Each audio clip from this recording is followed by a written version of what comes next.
Very difficult, challenging case of a patient who attended with extremely impacted earwax. It's squashed very deep in the ear, right against the eardrum. They performed the cardinal sin of using a Q-tip, also known as a cotton bud in the UK. It caused them so much distress that they've not been able to sleep. They visited their GP, who, so in the UK, up until about 18 months ago, primary care in the UK, so our GP centres, used to still offer ear irrigation. So I know that's very common in America still, but it's outdated in the UK. We don't really, now anyway, remove earwax by flushing water. I know in some parts of America, you still do syringing with an old-fashioned metal syringe. That was banned from the UK. I think a decade or two ago, and it's replaced by irrigation, where a controlled flow of water is pumped into the ear. That can be done in several ways. You can use a foot pump, or sometimes you can regulate the flow using a dial on the machine. And it's similar to what the dentists use to rinse your mouth out. It comes with a nozzle, insert it into the ear, pump water into the air at a more steady flow. So unlike the old metal syringe where you really siphon it into the ear, it's a lot safer. However, in the UK, we don't even do that anymore. Not least GPs don't offer it. I know a few audiologists still do. They're still not converted into the gold standard technique, which is microsuction, which is what we're performing. So anyway, so the GP, given how severe this case was, said, look, we're going to have to refer you to the hospital. Current waiting list unbelievable at the moment. You're looking 6 months to maybe a year, if not longer.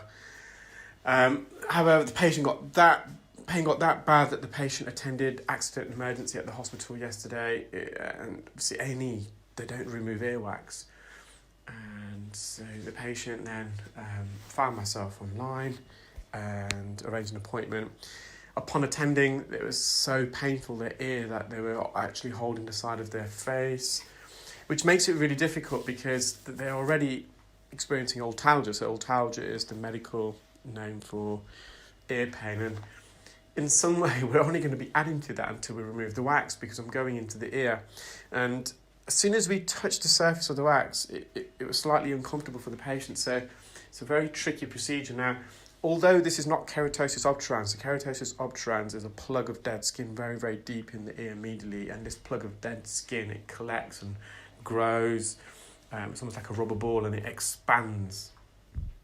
And it can also, the expansion is so severe, it can actually start to expand the ear canal. So this is not, keratosis obturans is dead skin buildup.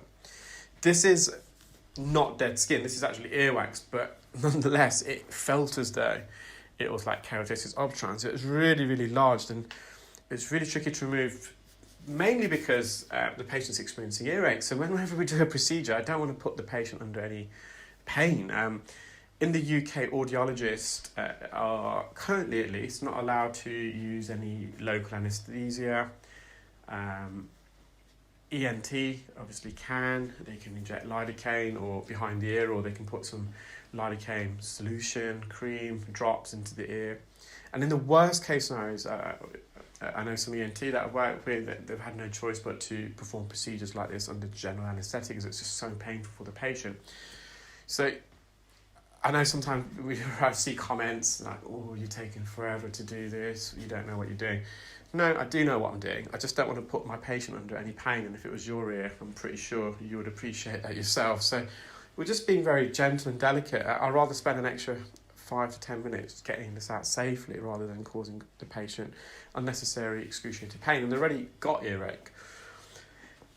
So this has been pushed in. Now, the metaphor or analogy I gave to the patient was, imagine you're on a beach, you've got a spade and bucket and the wet sand, and you're shoveling that wet sand into the bucket, and then you get the reverse of the spade and you start hammering it, squashing it in, impacting it inside the bucket.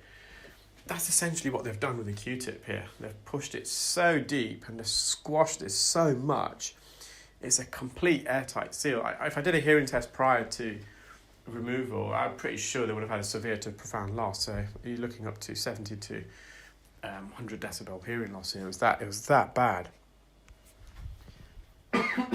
So we're just using suction, and the ear hooks, it's supposed to be really, really careful with the ear hook. As soon as you make contact with this, it's, in some respects, you're pushing it, you're adding to the impaction like a cotton bud. So I'm just trying to disrupt the surface. I did try and get around the edge of the canal wall, but it's so impacted, and that's the bony part of the ear canal. You make contact with that bony part, it's really uncomfortable. So an ear hook, actually, although it did slice and dice a bit, it didn't remove the wax, but it did disrupt the surface. Now, what I do is a little tip for audiologists or clinical ear care specialists watching. In cases like this, I try to use the ear hook to remove the core, the midsection of the plug of wax. The reason for that is then I can then go on the periphery or against the canal walls and bring it inwards. And because the core's hollowed somewhat, there's no resistance. There's no wax in the middle of the plug that pushes the wax that I'm trying to bring in from the outside of the canal inwards.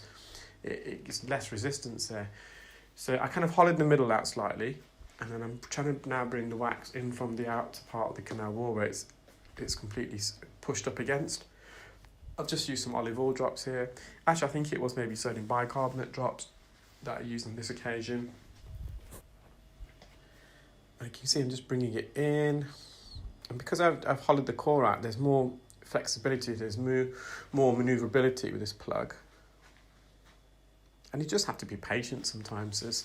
I was just kind of, over the last month or two, in my head, trying to calculate my average appointment time, or not so much appointment time, sometimes we talk to the patients, but procedure time.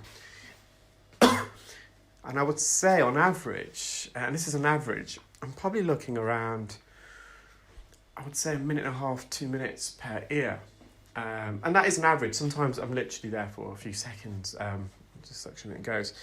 So whenever I'm in the clinic room with a patient more than about 15 minutes, my clinic manager and of the hair clinic, and also my business development manager for Clearwax, so they go by the names of Tracy and Dharma, they kind of know straight away, oh, this is a bit more trickier than the norm. You can just see how it's like chewing gum as well. It's that compressed. It's like chewing gum. And I think the best analogy I can give was the one I gave earlier, like wet sand in a bucket. And it just squashed. And okay, with the bucket, it doesn't have, it's not going to be painful for the bucket, is it, if you're going to scoop it out? But this is someone's ear and they're already in pain. So bless her. The patient's fully aware of not to repeat this, their mistake with the cotton bud again. And you can see all I'm trying to do now is just lift this off the canal wall. I'm just manipulating it and going to go all the way around. And it's sometimes earwax is like a game of Jenga. You pull out, once you pull out a certain block, it all caves in, and it's the same with this. So there'll be a moment during the procedure where I get a significant amount of wax out of this plug, I dislodge it, and then everything becomes it just falls into place afterwards. And it may even be this bar, I'm not sure. So we're on the anterior canal wall. This is right up against the eardrums. We're on the medial part, the bony part, the sensitive part. So for the guys who've never watched my videos before, who have not heard the explanation of the anatomy. So if we average an ear canal length from the entrance to the eardrum, and this is an average in adults, to be around 3 centimetres now. You can then subdivide the ears into thirds. So the outer third is cartilaginous. It's made of cartilage, it's flexible.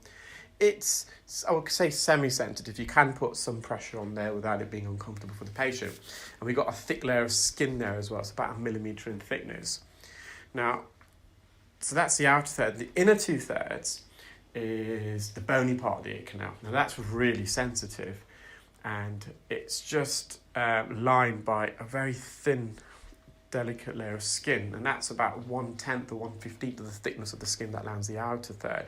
So we're looking around 0.1 millimetres in thickness. And believe you me, if you make a contact with the bony part of the ear canal, it's not a nice sensation. How can I kind of translate that? I don't know, sometimes you've had a nerve exposed in your tooth, and you have an ice cream, something cold, it kind of really shocks you, it's that kind of acute pain. And you can almost, I wouldn't say it's I'm trying to make a comparison of another type of pain that one can, all of us can relate to. But I think that's probably the most, that's the only one really I can come up with. And you can imagine that's not a very comfortable experience. So I'm just trying to now bring it down from the top part of the ear canal. And because it's really impacted, the surrounding ear canal has become slightly inflamed, and when the surrounding ear canal has become slightly inflamed, it somewhat engulfs this plug of wax. There's so much tension and pressure in here at the moment. And again, by removing the core of the wax, the middle part, or just dissecting it, you're in a way releasing that tension, which then does help remove the wax. You can see there's a few hairs that are matted there. And just throughout the procedure, I was just asking the patient whether it's comfortable. A few occasions I did find it slightly uncomfortable, but I did explain to the patient they just have to somewhat grin that because I'm just being as gentle as I can anyway. And of course, they were already feeling a bit of discomfort prior to attending, so I wouldn't say there's any additional discomfort. And that just comes with experience. You just got to have trust. And like at this stage, some people might have given up and said, look, go away, use some more drops, come back. Now the drops, patient going away using drops, now they had been using drops, but they were saying the pain increased tenfold because when you've got this amount of wax, yes, drops does soften it, does help sometimes remove it. But in that interim period, this plug of wax is going to absorb the drops and expand and swell and create more of a blockage and more pain. And so if I got the patient to go away and come back, it would have been really painful for them whilst they're using the drops. So we just persevered, and I knew deep inside this was going to come out. You just know. It's very seldom that I'm not now able to remove wax on the day.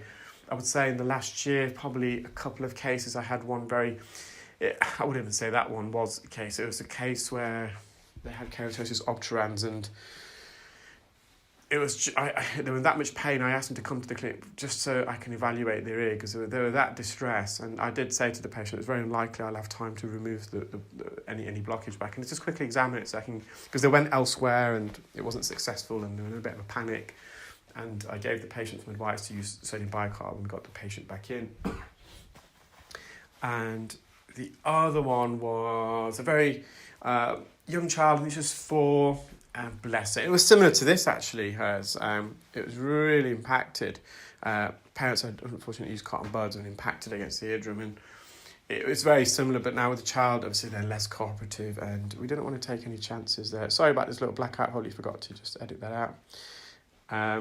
And I've just got the patient, obviously, just got the child's parents to put some drops. It was rock solid. It was much more harder than this. It was like stone, and it was right up against the eardrum. And that's the only 2 I've had all year, so I'll probably say only 1 this whole year.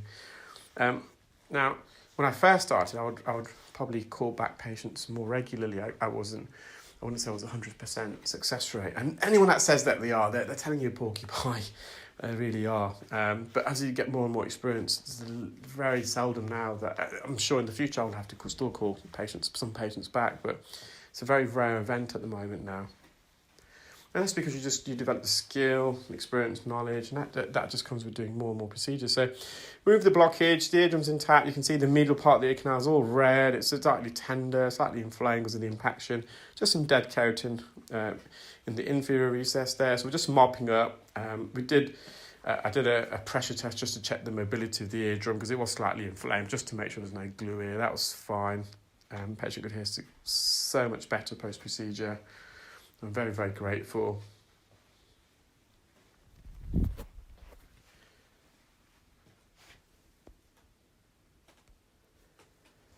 So again, just mopping up around the edge. Well, thank you for watching, guys. I hope you enjoyed that procedure. And once again, I just want to thank you all the